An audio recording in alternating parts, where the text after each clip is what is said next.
Welcome to post-match press conference. Here with me is French head coach Didier Deschamps. I'll leave the floor to French media team.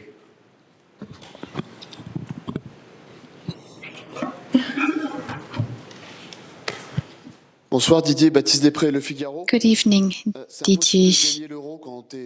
It's impossible to win the Euro when your two strongest players are not at their top level. What happened to Kylian Mbappé and Antoine Griezmann?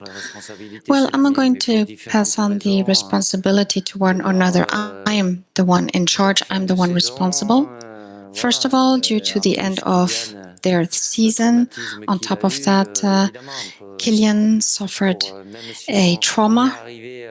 And even though we did manage to reach the semi-finals, facing a Spanish side with such quality, such strong quality, even though Antoine didn't start playing, but Kylian did, and he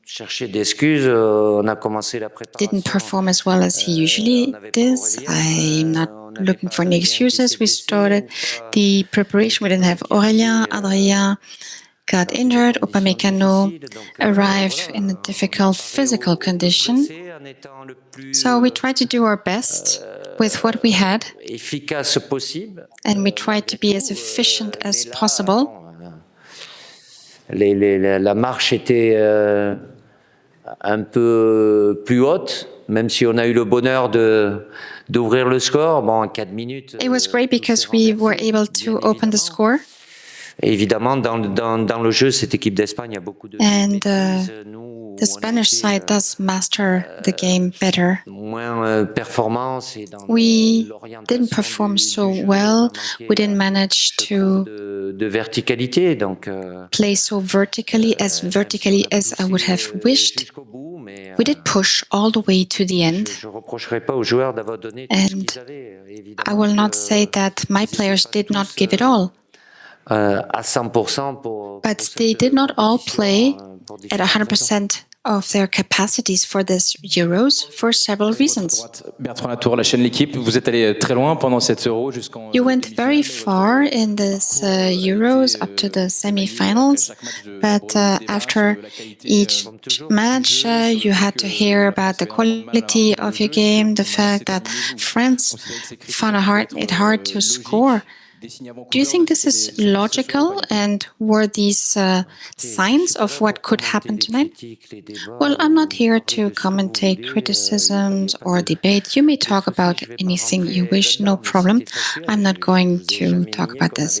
This is factual. I never denied that we didn't have the best offensive efficiency.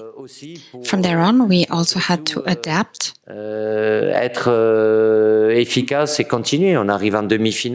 Be efficient and go on. We made it to the semi-finals, and then everybody will have their own analysis. We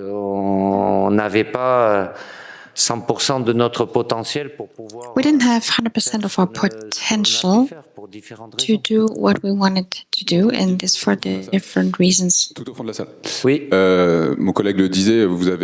As my colleague pointed out, you faced several criticisms, but you also reached the goals of your president to reach the semi-finals.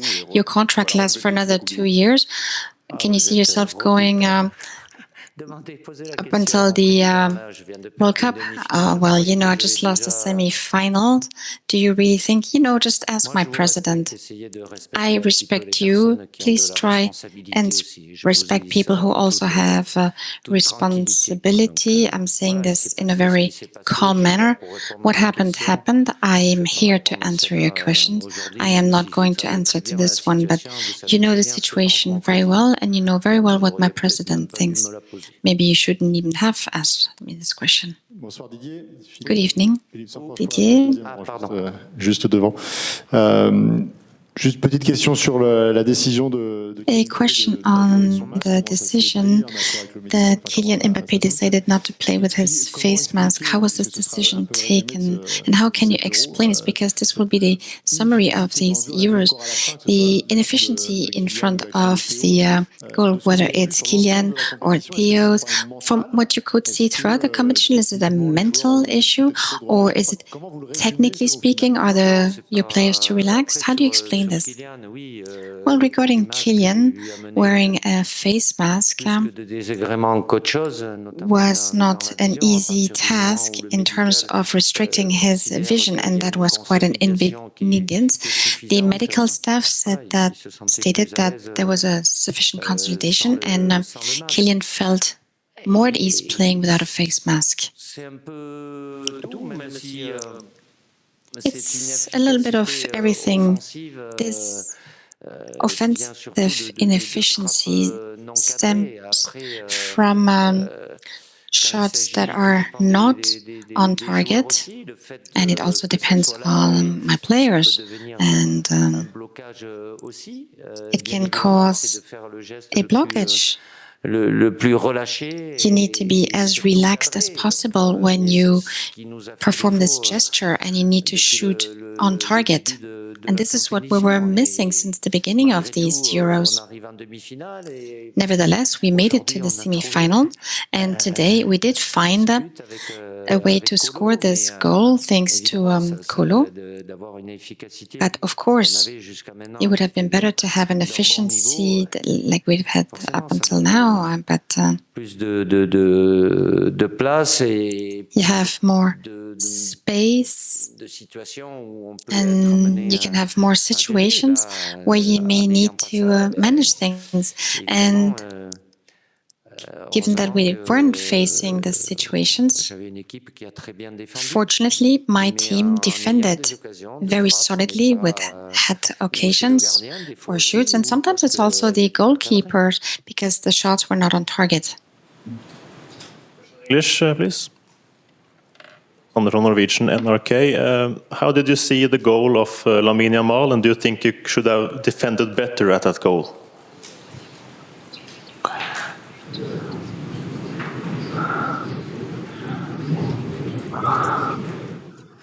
Sa frappe, elle est magnifique. His shot is magnificent. He succeeded a lot, and he deserves all his credit. With the situation, he's left-footed, and we're, of course, a bit too far, and they also have this quality, this Spanish player, to have very good players who can shoot outside of the surface. And he tried to harm him as much as possible, but we were too far. So he had more freedom, and his technical gesture was perfect. Olivier Giroud came in a few minutes before the end of the match. It wasn't enough. He probably played his last few minutes with Les Bleus. Best goal scorers. He's been with you since the beginning. What do you have to say to him, and what do you have to say to him now that he may retire internationally? I will say it right away. He's disappointed like all the other players. Olivier was here since the beginning, and he's the last one since that first match that we have had in Le Havre. He had some difficult periods and some periods where he wasn't as efficient, and this prevented us from being world champions. And over time, we finished being best goal scorer at the stage, and he's an example of longevity, seriousness, professionalism. He had less playing time during this Euros compared with what the discussions we had initially, but he's part of the leaders of this group, even though he's not always on the pitch. It would have been better if we had finished on Sunday, but what I want to say to him is, well done, and thank you for everything you have done. A last question? Ici, à droite. Pardon. Juste pour prolonger ça, justement, il y a eu encore beaucoup de centres ce soir. Vous avez fait beaucoup tourner sur ce. We had a lot of rotations for the strikers in the X. Is there somebody missing, like somebody like along the likes of Olivier in your team? Kolo, à travers ce qu'il a fait. Well, given what Kolo did and the goal that he scored, well, that's great. And Olivier is Olivier, and so much the better for him. That's what I say to him. Au niveau du public, médiatique. There's the environment with the public, with the media. You looked after him very well because he wasn't always efficient. You were saying that he wouldn't always score goals, even though I kept defending him. But Olivier is Olivier. He has this capacity to be very efficient. De qualité dans tout ce qui est courses et déplacements. He has less quality in terms of runs, but there's young players as well. Marcus vient de faire une très très belle Such as Marcus, who just finished a very beautiful season, and he's in the French team, so it's one step ahead. And Olivier is part of the ones who have been here for the longest, but there's also a lot of youngsters like Bradley Barcola with what he has done. It's great, even though Warren didn't play, but the fact that he's here, it will serve him as an experience. There are other young, relatively young players for whom it is the first competition, and this will help them for the future. Merci. Merci. Thank you, and have a nice evening.